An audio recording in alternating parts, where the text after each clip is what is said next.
Las 7, las 6 en Canarias, segunda hora de la mañana en Es Radio. Vamos a contarles cómo está el tiempo. Que el tiempo hay que decir que está frío, como es lógico, 8 de enero. Bien, lo fundamental, heladas y nieblas matinales muy espesas, pues prácticamente en todo el interior de España e incluso en algunas zonas de costa. La nubosidad, que va a ser nubosidad, afectará sobre todo al norte y a las Canarias, norte de España, al Cantábrico y a las Canarias. A lo largo del día es posible que llueva en algunas de las Islas Canarias, aunque poca cosa. Las temperaturas, como las de ayer, aunque un poquito más altas. Ahora en Madrid tenemos 1 grado, llegaremos a los 12, 13, 14, por ahí andaremos. Como ayer, la máxima, Santa Cruz de Tenerife, 21 grados. Y también, como ayer, la mínima en Teruel. En Teruel nos hemos estirado un poco, 7 bajo cero. Ya, 7 bajo cero, esto ya son unas cifras respetables. No vamos a ser como el Real Madrid, que cualquiera le moje la oreja. No, señor, hay veces que hay que decir, aquí estamos y más frío que nosotros no pasa nadie. O sea, para helarnos nosotros. Y eso... ¿qué quieren? Es un consuelo de pobre, pero es un consuelo. Hasta aquí el tiempo. Bien, vamos ya con las noticias del Santander, con Maite Loureiro y Miguel Ángel Pérez. Tenemos que hacer referencia a lo que ayer es, seguramente desde el atentado contra las Torres Gemelas, el mayor ataque militar terrorista que ha tenido Occidente. El de ayer no es un ataque, como dicen algunos bobos, bien intencionados supongo, pero rematadamente bobos, un acto contra la libertad de expresión. El de ayer no es un atentado contra periodistas. El de ayer es un atentado contra la República Francesa, que representa la Europa laica, el Occidente laico, en el que no manda la religión. El de ayer es un atentado perpetrado por militares entrenados para matar, seguramente franceses, hechos en las mezquitas de Occidente, criados ideológicamente con el dinero saudí y con la complacencia de un Occidente estúpido que no solamente es que no crea ni en Dios, ni en la Virgen, ni en el Niño Jesús, es que no cree ni siquiera en los principios básicos de la libertad civil, ni cree en la sociedad civil, que es incompatible con el Islam. Ni entiende que lo mismo que no hay un solo país comunista que sea próspero, porque es imposible, no hay un solo país islámico que sea libre, porque es imposible. La libertad civil, como la entendemos en Occidente, es fruto de la separación de la Iglesia y el Estado. Es fruto de entender que las sociedades se rigen por principios de orden moral que no tienen que ver con un orden religioso, que no lo decide ni el Papa, ni el imán, ni el Dalai Lama, ni su padre. Es decir, que lo define la ley, una ley que se rige por orden moral, por un orden moral estricto, no religioso, no por una verdad revelada, pero sí por un orden moral. El no matarás, no robarás, eso es esencial en una sociedad. Esa sociedad la representa muy bien la República Francesa, que es, digamos, ha sido agresivamente laica, pero en la que se admite, como es lógico, la libertad de cultos. Ahora bien, cuando un culto se considera incompatible con los demás, cuando a diferencia de la religión cristiana, que convive con otras religiones desde hace siglos y en el seno de la cual existe la democracia, porque la democracia en las sociedades liberales y democráticas existen en su evolución natural a lo largo de los siglos solo en aquellas que son de matriz cristiana, y donde se ha extendido es gracias a las sociedades de matriz cristiana, de cultura cristiana, católica o protestante, esencialmente cristiana, que se basa en el reconocimiento de la existencia de esa sociedad civil distinta del Estado y distinta de la religión. Es decir, aquella que nace por el hueco de dad a Dios lo que es de Dios y a César lo que es del César. Pero no digáis que César es Dios y no digáis que Dios es el César.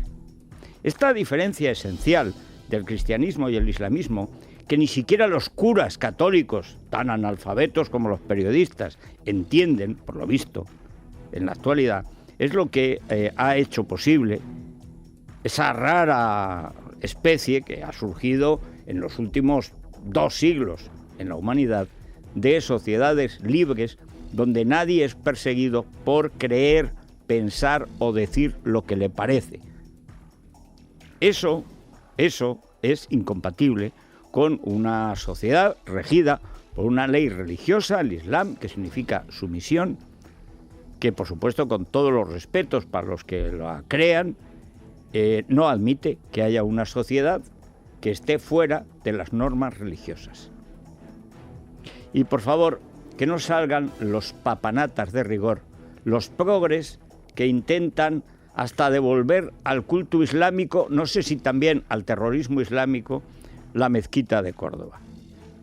O sea, en España, incluso, España país forjado en la lucha contra el Islam, en la que afortunadamente salieron vencedores los católicos, de creer a cierta izquierda cretinoide, lo ideal sería que fuéramos todos con babuchas y escuchando al muecín, a ser posible de la cadena SER, porque yo creo que algunos de la SER creen que ellos serían los muecines, las señoras con velo.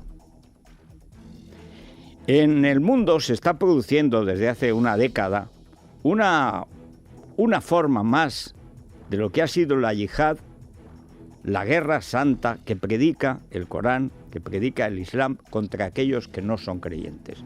Porque el fin último del Islam es que todo el mundo sea islámico, por las buenas o por las malas. Y si es por las malas, pues muy bien, porque los combatientes que mueren matando van al cielo. Y ahí tienen un montón de huríes, además permanentemente vírgenes, que siempre me ha parecido una de las mayores incomodidades de esa fe. ¿Pero por qué siempre vírgenes? Bueno, pues al parecer es una fantasía moruna que, en fin, que gustaba en Arabia hace 13 siglos. Lo fundamental, lo esencial, es que lo que estamos viviendo desde las Torres Gemelas es un ataque frontal del Islam contra la sociedad occidental. Hoy hay un gran artículo de José García Domínguez en Libertad Digital, en el que dice que Occidente ha cometido un error esencial, que es pensar que al Islam le gusta Occidente. Para el Islam, Occidente es letal. O sea, la permisividad en las costumbres, la libertad de las mujeres, que todas las mujeres puedan trabajar lo mismo que todos los hombres, es incompatible con la letra y con el espíritu. No hay ninguna sociedad islámica donde las mujeres sean libres. Y hay algunas, como esas sociedades con las que el emérito rey de Beverly Hills, que va, en fin, ya convertido en la caricatura de sí mismo, hace negocios, esos señoritingos avecindados en Marbella, a los que más de una vez me habrán oído decir que no habría que dejarles entrar en España mientras no hubiera un mínimo de libertades en su país, mientras se produjeran fenómenos como el que se produjo hace unos años en Arabia Saudí, que dejaron quemar a unas niñas en una escuela, porque resulta que iban huyendo de las llamas. O sea, mientras no se pueda conducir, porque eres mujer, en Arabia Saudí, mientras se produzcan cosas así, pues miren, ustedes a Marbella no vienen. Esto, en una sociedad tan absolutamente corrompida como la de Occidente en general, se ha perdido de vista. Pero ellos no lo han perdido de vista, porque ven una sociedad absolutamente débil, blanda, fácil de doblegar. Y atacaron las Torres Gemelas y Estados Unidos mal que bien resiste. Bueno, hasta Obama, que como es un presidente de mantequilla, que digo, de heladito, pues se derrite. Pero en Europa, bueno, en Europa mataron a Theo Van Gogh. Recuerden el caso de las caricaturas de Mahoma, célebres, Bueno, imagínense las caricaturas, empezando por el Belén, que en sí mismo podría ser una caricatura. Es más, algunos Belenes oficiales lo son, seguramente sin quererlo. No digamos la falta de respeto de poner un Cristo en el microondas. Esto ya, sinceramente, incluso en los progres del país y similares, en la 4 y compañía, me parece excesivo. Pero la sátira de la religión católica en España es una cosa normal. Una cosa es la sátira y otra cosa es querer sustituirla por una religión incompatible con la libertad. Repito, desde las Torres Gemelas al atentado al asesinato de Van Gogh y al atentado de Londres, no el 11M, que no es ningún atentado islamista, nunca fue reivindicado ni por ninguna clase de organización más o menos yihadista, sencillamente porque no lo cometieron. Y me asombra que hoy, por ejemplo, en el editorial del diario El Mundo, olvidando lo que su director, Casimiro García Vadillo, prologa en el libro Titadín, donde demuestran que el explosivo no es lo que nos dijeron de los islamistas famosos que se suicidaron, dicen, en Leganés, un caso de suicidio absolutamente asombroso, vamos, tan asombroso que es falso, diga del atentado islamista del 11M. En el 11M no hubo un atentado islamista. En el 11M lo que hubo fue un golpe de Estado. Y va siendo hora de reconocerlo, porque estamos viendo sus efectos. Y por supuesto perpetrado por servicios secretos que pudieron ser de un país musulmán como Marruecos, o español, o de otro signo. No hay muchos más países alrededor. Pero los atentados islamistas de verdad son los que se vienen produciendo desde hace 20 años. En realidad, desde que se recrea la yihad con los hermanos musulmanes en Egipto en los años 20. Y esa guerra santa que en España, en la historia de España, la que ya no se estudia, es la que representa no solamente la conquista primera de los árabes, que eran árabes y yemeníes, sino sobre todo las 3 oleadas posteriores, una vez derrotados esos primeros musulmanes, las de los almorávides, los almohades y los benimerines, que son integristas, que vienen cubiertos de negro con sus capas negras, tapados, que queman la biblioteca de Córdoba, porque el único libro que cabe en una biblioteca es el Corán, todos los demás libros lo que hacen es estorbar. Esa lucha que España debería conocer, porque es la historia de España, esa lucha se ha mantenido por parte del islamismo, pero no por parte de Occidente. Aquí estamos viendo en España, ese grotesco espectáculo de los concejales comunistas de Córdoba, diciendo que hay que rescatar para el diálogo de las civilizaciones, decía el bobo solemne que precedió al andorrano en la ocupación de la Moncloa.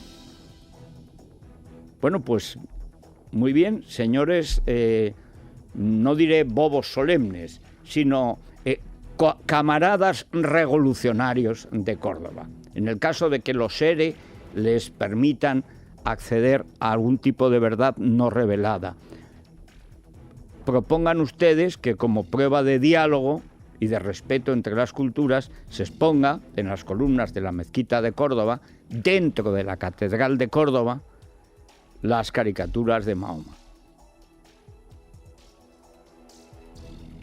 ¿Qué tal? ¿No son ustedes tan graciosos? ¿No son tan simpáticos en la sexta y en la 4? ¿No hacen tantas gracias con el Papa, con el cardenal, con el cura, con la monja, con los que van a misa y con los que no van?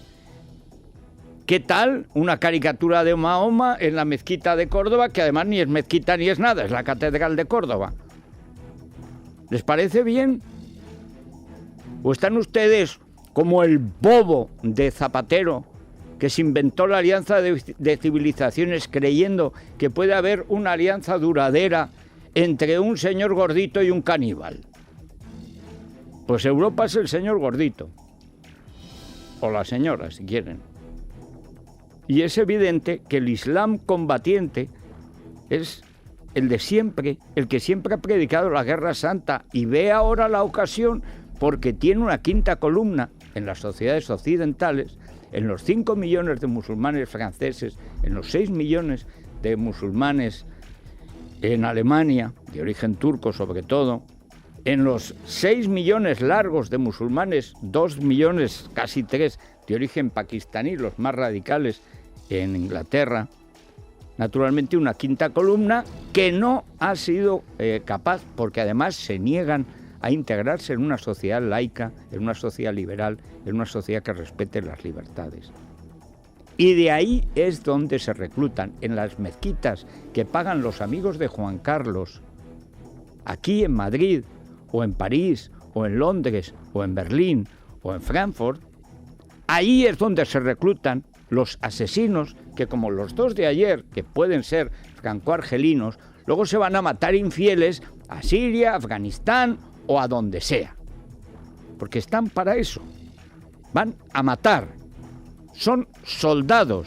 Cuando se ve a un tipo que a un policía herido lo remata en el suelo, hasta el más idiota de los idiotas votantes de Podemos, hasta el más bobo solemne de los concejales progres de España debe entender que no estamos ante un caso de inmolación de un pirao islamista, no, estamos ante una guerra.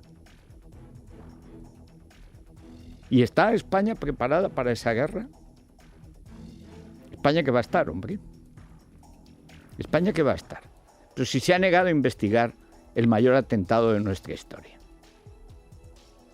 Pero si a los imanes que dicen cómo hay que pegarles a las mujeres no los meten en la cárcel. Pero si en Cataluña es el centro, según el célebre informe de hace un año del Departamento de Estado, Cataluña es el centro yihadista más peligroso de Europa, donde se reclutan y se forman en sus mezquitas y de donde salen los soldados que luego van a matar en Damasco o en París. ¿Qué más les da? Aquí de eso de decir Charlie somos todos, no, Charlie no somos todos. Charlie era Bolinsky, Charlie era Charp, que son humoristas que algunos hemos conocido desde la adolescencia y otros no han tenido por qué conocer. Pero era Francia, era la sociedad libre, era la república laica, era el mantener la religión en el ámbito de la religión y el poder político en el ámbito de la sociedad civil, que es donde tiene que estar. Donde tiene que estar desde el punto de vista occidental. Si algunos, con tal de que les perdonen la vida, están dispuestos a ponerse el turbante o las babuchas, pues que se los pongan. Pero desde luego con nosotros no van a contar.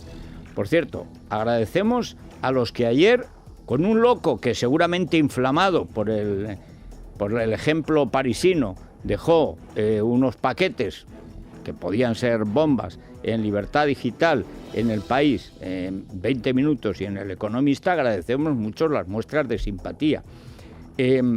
Llamamos la atención sobre el hecho de que este señor, al parecer identificado por la policía, lo habían soltado del psiquiátrico. Es normal que un país que suelta a los terroristas tenga psiquiátricos que sueltan a los locos, que a su vez pueden poner bombas, porque lo mismo te mata un islamista que un loco. Claro que de ahí, teniendo de ministro a Fernández Díaz, todo es posible. Verán ustedes cómo explica Fernández Díaz el cambio del régimen de seguridad que hemos tenido. En fin, vamos a dar solo el dato y después a las 7:30 nos extenderemos en las repercusiones. Pero lo fundamental es entender que estamos en guerra no porque nosotros estemos en guerra, sino porque nos han declarado la guerra. Y las sociedades occidentales están en guerra contra una concepción del Islam incompatible con la libertad en Occidente. Y eso hay que entenderlo así. Para ellos es una cosa de vida o muerte. Y como para ellos es una cosa de vida o muerte, tenemos que entender que es así. No como nosotros queramos. Nosotros no somos su modelo. Nosotros somos lo que ellos no quieren ser. Por eso nos matan. ¿Está claro? Hasta un ministro podría entenderlo. Vamos con los datos. Si eres estudiante universitario, te gusta el marketing y quieres hacer prácticas en las mejores empresas, te estamos buscando. Esta es tu oportunidad. Para más información, entra en estudiantescontalento.com. Con la participación, entre otras, de Santander, Gallina Blanca, Yoigo y Toyota. Colabora Universia. El menor de los 3 sospechosos por atacar brutalmente al semanario satírico francés Charlie Hebdo se entregó anoche a la policía cerca de la frontera con Bélgica. Tiene 18 años. Acudió a comisaría después de ver su nombre en las redes sociales, por lo que se investiga su verdadera implicación en el atentado que ha acabado con la vida de 12 personas y herido a 11. A esta hora las autoridades continúan con la búsqueda en Rennes, al nordeste de París, de los otros 2 sospechosos identificados como autores del atentado. Se trata de 2 hermanos de 34 y 32 años nacidos en Francia y de origen argelino. Según El Mundo, habían sido entrenados por el llamado Estado Islámico en Siria. Los 3 regresaron el pasado verano a Francia. Los 2 hermanos ya fueron identificados en 2005 como miembros de una célula iraquí. Uno de ellos fue juzgado por enviar yihadistas a Irak. Fue condenado a 3 años de prisión, la mitad de ellos exentos de cumplimiento. Los terroristas encapuchados entraron en el edificio del semanario armados con fusiles AK-47. Accedieron al interior amenazando a una de las trabajadoras y al grito de Alá es grande y vengaremos al profeta. Dispararon a bocajarro contra el director, viñetistas e incluso un recepcionista. Asesinaron también a sangre fría a 2 policías. A uno lo remataron en el suelo disparándole en la cabeza en plena calle. Después huyeron en otro vehículo. Los terroristas conocían perfectamente los nombres de los empleados, así como sus días de reunión. El presidente francés, François Hollande, ha decretado 3 días de luto oficial en Francia. Bien, vamos a recordar la vigorosa reacción del gobierno presidido por un señor que creo que sigue en Andorra. O sea, si ustedes entienden lo que dice el ministro del Interior, por favor, explíquennoslo. No por curiosidad, por caridad. Por cierto, el Estado islamista, y de esto somos bastante culpables los medios de comunicación, la semana pasada asesinó a 23 personas, 20 varones y 3 mujeres, 3 porque eran abogadas y las mujeres no pueden trabajar.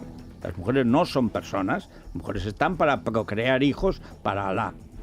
Y 20 porque daban trabajo a las 3 mujeres abogadas. 20 abogados. Esto es la alianza de civilizaciones. Esta es la realidad de la alianza de civilizaciones. ¿Y qué dice nuestro vigoroso ministro del Interior? El Ministerio del Interior ha elevado un grado el nivel de alerta en nuestro país, pasará del 2 al 3 en su grado de baja intensidad. Habrá mayor presencia policial en aeropuertos, estaciones de tren o centrales nucleares, como sucedió durante los 9 días tras la abdicación de don Juan Carlos. Después de reunirse con los responsables de la lucha antiterrorista, Jorge Fernández Díaz ha descartado que exista un mayor riesgo para España. Rajoy se ha ofrecido a François Hollande para luchar juntos contra el terrorismo. Ayer se concentraron, por cierto, en la embajada francesa en España representantes de todas las fuerzas políticas. Hoy los miembros del Gobierno y el Congreso guardarán un minuto de silencio. Escuchamos a Rajoy desde Andorra y a Jorge Fernández Díaz.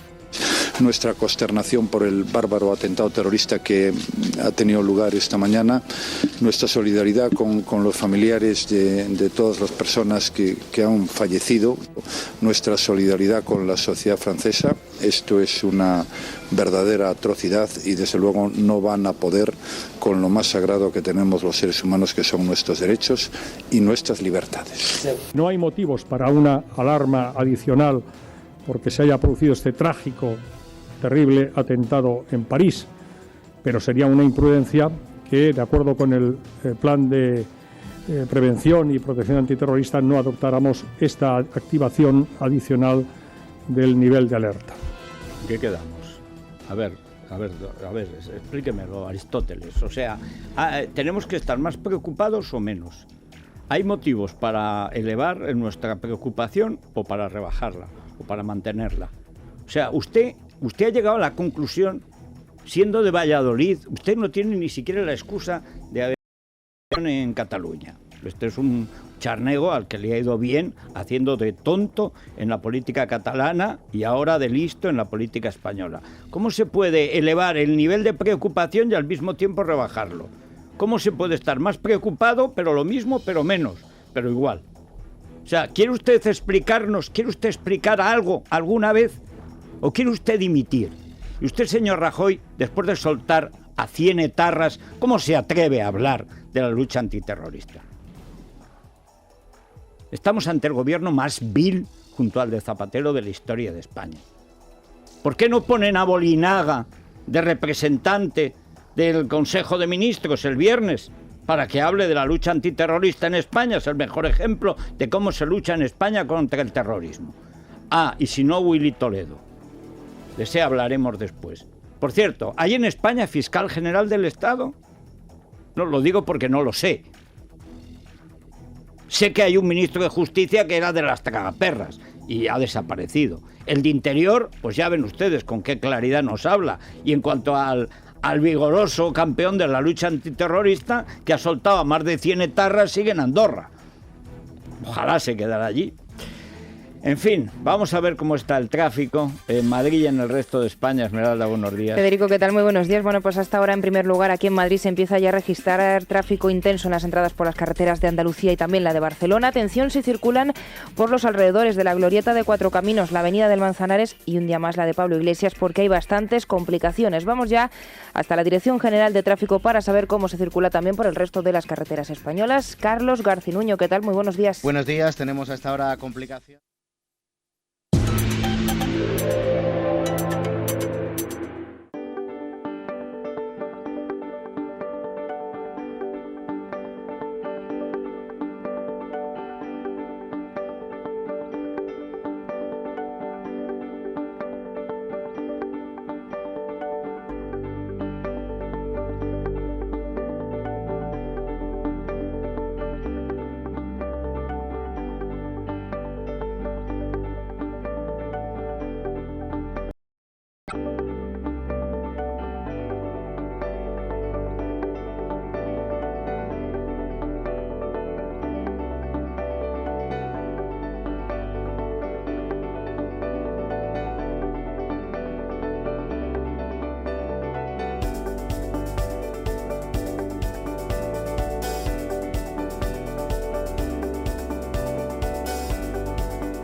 Es la mañana de Federico, con Federico Jiménez Los Santos.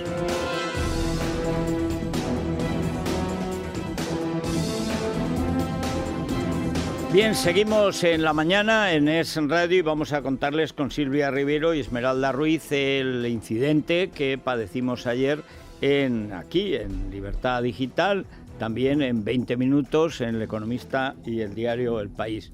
El diario El País, que tiene vocación de Pravda o de Al-Haram, no me extraña, dado que Juan Luis Cebrián, el mejor amigo de Rajoy y de Soraya, fue el anfitrión de Tariq Ramadán, un sujeto perseguido en varios países occidentales por ser uno de los cerebros del terrorismo islamista internacional, pues tenía el detalle, lo pueden ver todavía en su periódico, de citar solo al País entre los que ayer fueron acordonados y desalojados por los TEDx. O sea, es asombroso lo de este panfleto con vocación totalitaria de Juan Luis Cebrián, el panfleto de Soraya. O sea, el negar siquiera la mención de los demás a las que les ha pasado lo mismo. O sea, una cosa es ser sectario y otra cosa es ser rematadamente imbécil. La línea no es fácil de discernir, pero yo creo que Juan Luis Cebrián, que está aprendiendo a leer y a escribir, por eso ya es académico, yo creo que podrá realizarla. ¿Se imaginan ustedes que nosotros ahora diéramos una noticia en la que dijéramos Libertad Digital le pasó esto ayer, lo que les vamos a contar, y no dijéramos que le pasó a los de 20 minutos o a los del País o al Economista? Digan, pero ustedes que se han creído que están solos en el universo. Bueno, pues eso es lo que ha hecho el diario El País. No cita a los demás no existen.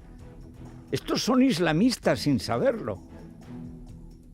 A ver si el verdadero director del País ya es Tariq Ramadán, ese que conoce Cebrián, su invitado, perseguido en varios países occidentales como uno de los cerebros del terrorismo islamista contemporáneo.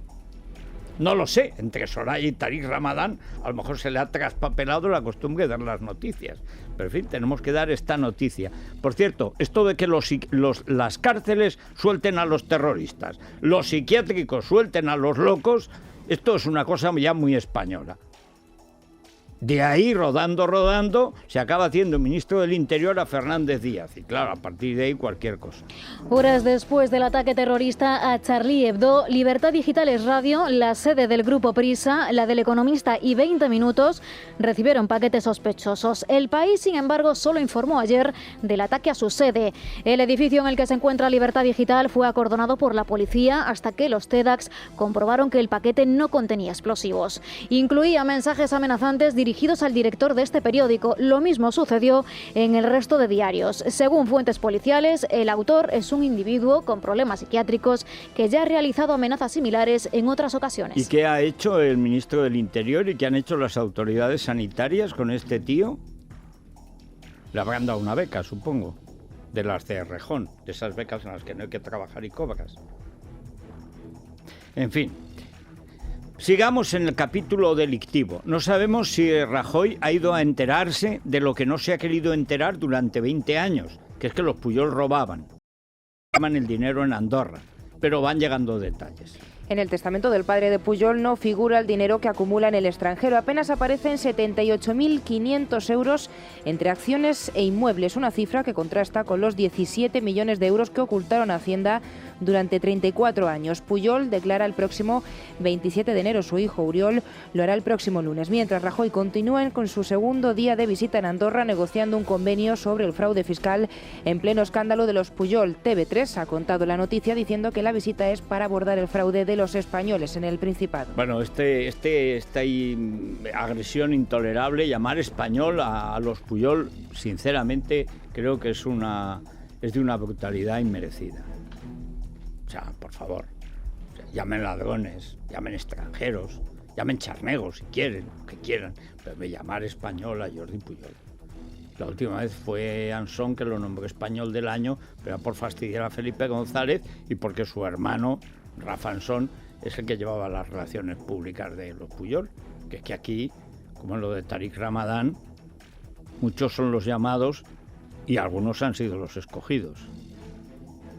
Bueno, pero vamos a dejar el apartado separatista y recordemos que es que en Podemos y sus alrededores también se roba, ¿cómo no? Tania Sánchez asegura que no sabía que su hermano era administrador de la empresa a la que el Ayuntamiento de Rivas Vacia Madrid adjudicó los contratos por valor de 137.000 euros, aunque eso sí sabía que trabajaba ahí. Durante la comisión de investigación que analiza el fraude, Sánchez dijo que no informó sobre el parentesco en los trámites sobre incompatibilidades porque no sabía que lo que tenía que notificar.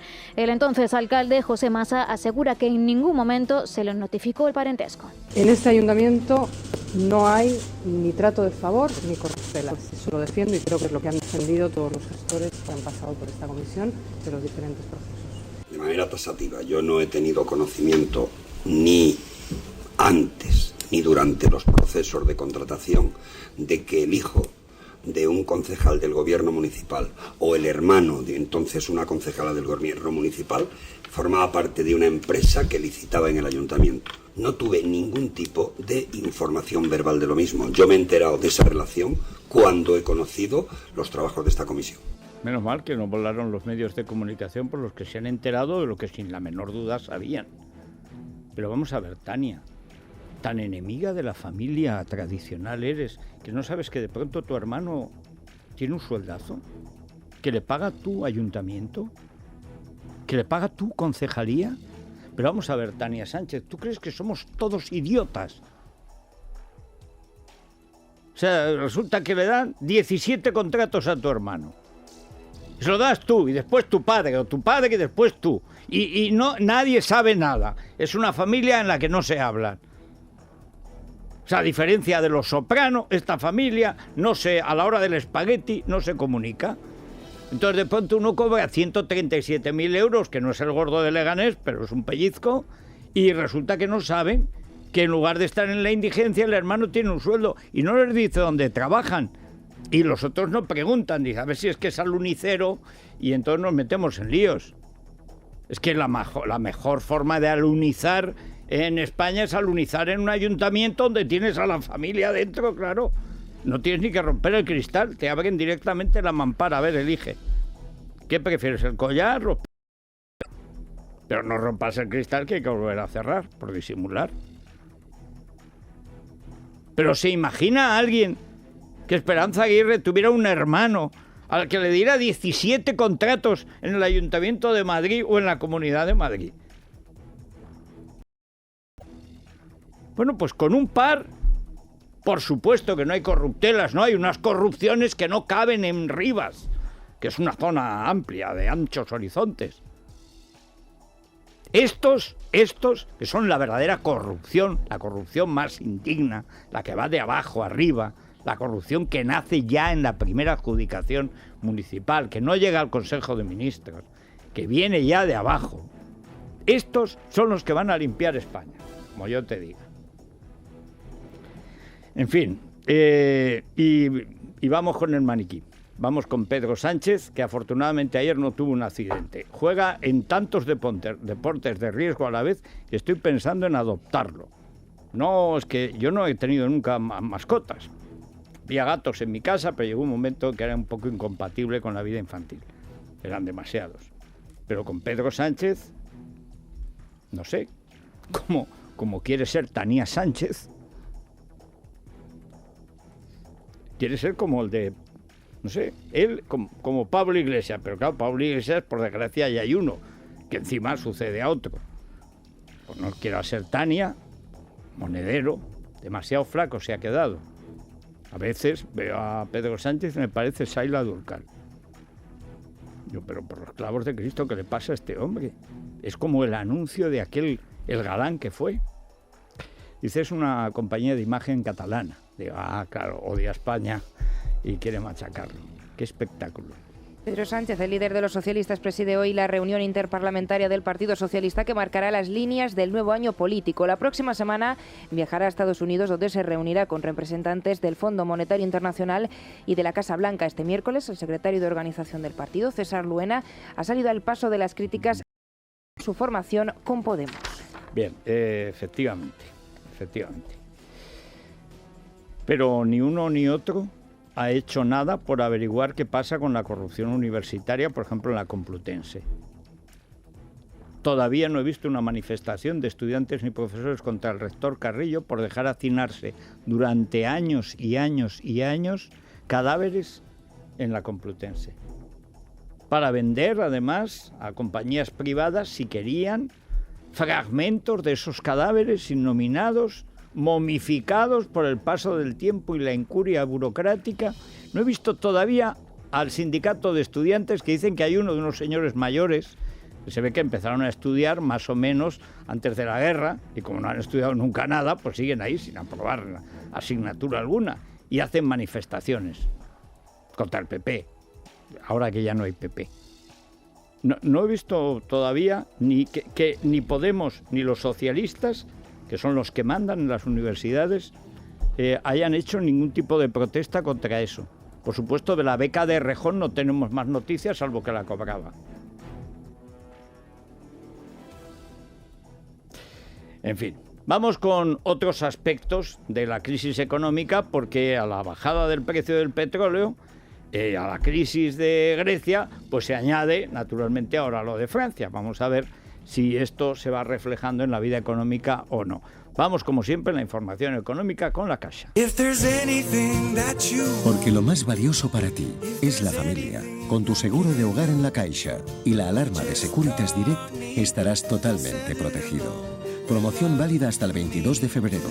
Consulta las condiciones en tu oficina o en lacaixa.es. La Caixa, tú eres la estrella. Luis Fernando Quintero, buenos días. Muy buenos días, Federico. Bueno, a ver, novedades en la prensa económica. Bueno, pues sí que tenemos que decir que en todos los diarios de prensa económica vemos una alusión a lo sucedido ayer en Francia, pero como meros titulares, como sucede en la prensa generalista. No hacen asociaciones con la economía de momento. Lo que sí que tenemos que hablar hoy es del euro en libre mercado. Adiós al euro caro, la moneda única avanza hacia la paridad con el dólar. Es decir, que estamos devaluando sin que se note, ¿no? Así es. Como si eso nos supusiera una depreciación de lo que tenemos, que lo tenemos en euros.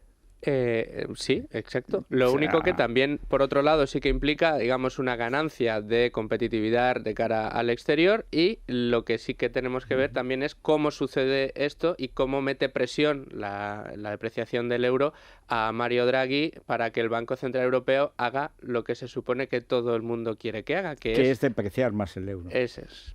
Darle a la máquina de, venga, hagamos. ¿Y si valiera menos que el dólar? Fíjate, entonces, ¿cómo exportaríamos? El único problema es que entonces nuestra casa valdría un tercio menos de lo que valía. Así es. Es igual, nos subirán el doble los impuestos, sí, y ya así se compensará, ¿no? Totalmente, sí, el sueño de Montoro. Bueno, vamos a ver, en fin, no sé cómo calificar lo que sucede en el Calderón, si por lo económico, por lo político, por lo cultural, o simplemente con, por el requiem. Pero no se dirá que no dijimos que no se veía venir, porque se veía venir. La tendencia goleadora entra en terreno negativo, que dirían algunos. Sí, es una manera muy... Voy a ver cómo nos lo cuenta Vicente Azpitarte. Porque lo más valioso para ti es la familia. Con tu seguro de hogar en La Caixa y la alarma de Securitas Direct estarás totalmente protegido. Promoción válida hasta el 22 de febrero. Consulta las condiciones en tu oficina o en lacaixa.es. La Caixa, tú eres la estrella.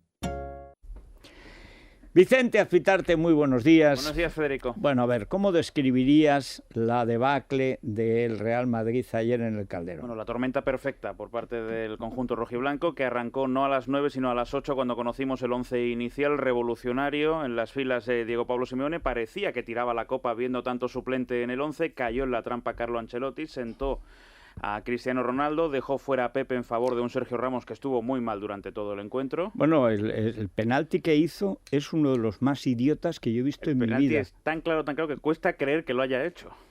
Porque estos penaltis, cuando los hacía Cannavaro, pitaban falta al delantero. O sea, nadie, nunca... Pepe en sus faltas, en su época criminal, o sea, Pepe era un diplomacia, era un Tellegán de la defensa. O sea, este tío, este Ramos, es que se le ha subido tanto a la cabeza que la neurona que tiene le baila. Y claro, le golpean y se producen esas cosas. Yo he estudiado ese penalti. Entonces, hay un momento en que él se cae y se da cuenta de que le está haciendo penalti. Y entonces, como está tan infatuado, tan ensoberbecido, se cree que la décima es él, que el Real Madrid es él, que el mundo es él, va y estira de nuevo para decir, pero ¿cómo va a pensar, señor árbitro, que yo estoy haciendo este penalti? Penalti que está haciendo. Y se ve claramente que es un penalti en dos tiempos. Uno el de un idiota y otro el de un bobo que se ratifica en la idiotez. Y dice, no puede ser, no puede ser. Bueno, pues es... 2-0 del Atlético de Madrid ayer con goles de Raúl García con ese penalti anotado y de Jiménez, que pareció también el otro día con fallo nuevamente de Sergio Ramos en el marcaje. Un Sergio Ramos que debió ver la segunda tarjeta amarilla por mano intencionada y un Arbeloa que también debió ver la roja directa por una entrada criminal a una estúpida que no venía a qué. O sea, Ancelotti está fatal. El Madrid está fatal. Y si no, y a este paso perdemos todos los partidos de enero. Bueno, es decir, va a tener que Florentino, en su estilo inimitable, va a tener que bajar y decir, mira, Ancelotti, quita. La vuelta será el jueves a las 8 de la tarde en el Bernabéu. Antes, el Atlético de Madrid jugará en el Camp Nou, partido difícil frente al FC Barcelona, que tendrá elecciones a final de temporada convocadas ayer por el señor Bartomeu a las 9 de la noche, y el Real Madrid jugará frente al Español el sábado a las 4. El Español ayer perdió. Pues vendrá a ganar al Bernabéu. 2-1 frente al Valencia. Cualquiera, el Eibar puede venir a golear. Pues está el Madrid para que le gane el Zaragoza, que no pudo con el Valladolid. O sea, en fin, Vicente, te acompañan los sentimientos. Vamos a ver qué novedades tenemos en Movistar, que seguro que hay muchas, Esmeralda. Las hay, pero antes de ir con los planes para este jueves, tenemos que recordar que con esos servicios de grabaciones multipantalla o Mejora tu televisión podemos ver lo que queramos, cuando queramos y donde queramos. Por ejemplo, el penalti, ese, se graba y lo vas viendo y dices, pero no puede ser, y es... Sí, señor. Bueno, pero si no queremos castigarnos con ese penalti, para los niños, por ejemplo, de vuelta a su primer día de colegio, a las 8:05 en Canal Panda se estrenan las nuevas aventuras de Peter Pan. Y en Canal Plus 1 a las 9:30 de la noche tenemos el estreno de una maravillosa serie, un drama histórico épico, 1864, con dos soldados que se enamoran de la misma mujer. Eso pasa, ¿eh? Incluso hay rumores de que ha habido dos mujeres que se han enamorado del mismo soldado. Pero esto sucedió en la historia de España y por lo tanto no sale en la tele. Bueno, vámonos a las noticias de cercanía y a partir de las 8 el tiempo, las noticias y la tertulia, que desde luego hoy sí que es un día de tertulios y comentarios. Es Radio.